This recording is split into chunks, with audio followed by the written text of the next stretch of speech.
Hey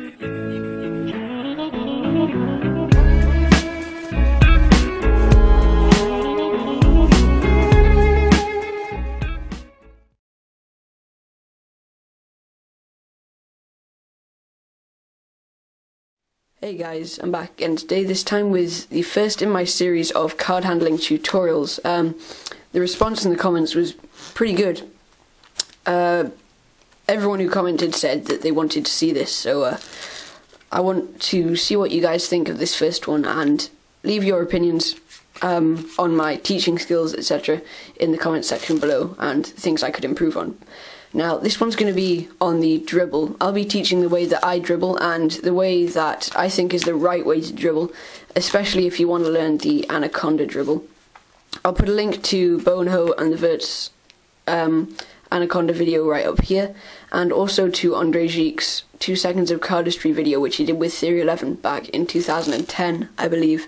In Andre's video, you can really clearly see how the cards fall from the thumb first, before the fingers, and that gives you a really clear idea of the technique you need to use when you're dribbling. That video helped me quite a lot, learning what I was doing wrong with the dribble, what I was doing right. And in Boneho's video, you can really see what you can do when you practice hard enough.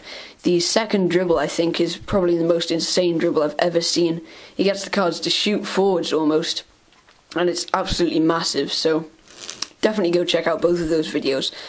And before we get to the technique, I think one of the most important things is the deck of cards you're using.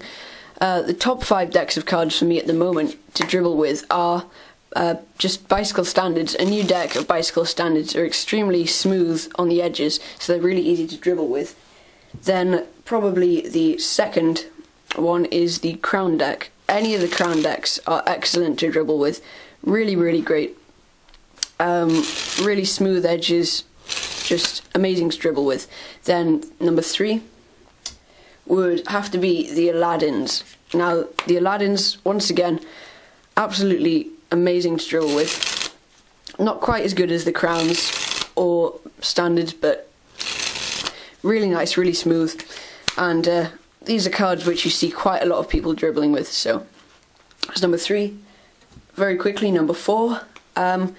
Another bicycle deck, the Eco Edition. Very good to dribble with, just because of the stock, I think, makes them very smooth, very nice. And last but not least, number 5. The V6s. Any Smoke and Mirrors deck, I think, is really, really nice to dribble with. So, great cards to dribble with, and just so smooth. But I do still prefer bicycles. So, into the technique. Now, I know it's quite a long way into the video to just be starting with the technique, but I think that explanation was necessary. So some people dribble from the corners. I call this the casual dribble, because if you're just sitting around, you can just dribble like this. It doesn't stand out too much compared to doing a dribble like that. And also, I think it's slightly David Blaine induced. I think David Blaine dribbles from the corners of the deck. But I'll be teaching it where you have your thumb on the bottom left corner, on the short edge, but nearer to the bottom left corner. Your index finger is straightened out, applying pressure on the edge of the deck so it bends and you can drop off cards rather than having it curled like this. And then your other 3 fingers are right on the top with your pinky finger on the corner. So I started off learning it by just riffling down the corner of the deck until you get the cards to fall 1 card at a time. You don't want them going in big clumps like that. You want to try and get them 1 card at a time, nice and smooth and fluid like that. And once you got them riffling down the edge, you can slowly build up the height a bit, just tilting your hand upwards and trying to get the cards to fall 1 at a time, still keeping it in contact with your left hand.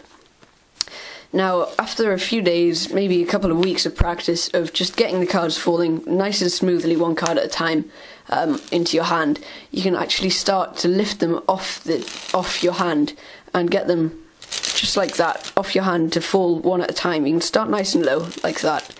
Then slowly, after a couple of days of practice and you got it perfect with each one, slowly build it up until you get the dribbles bigger and bigger, until you go all the way up. But don't get too ambitious. If you go way too big, you'll just drop the cards everywhere, and you don't want that if you're trying to show off to someone. Say, hey look, I can do a dribble, and then drop all of the cards everywhere. So don't be too ambitious, stick in your comfort zone, and you will learn it nice and smoothly, and it'll build up over time. So start off nice and small, and gradually build it up, get bigger and bigger until you get nice big dribbles like this.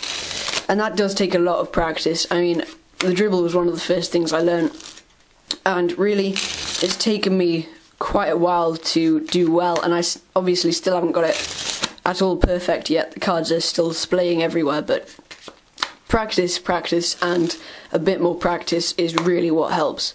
So hopefully you guys could learn from this pretty short tutorial, and just, as I said, just practice it and you'll get it down nice and smooth.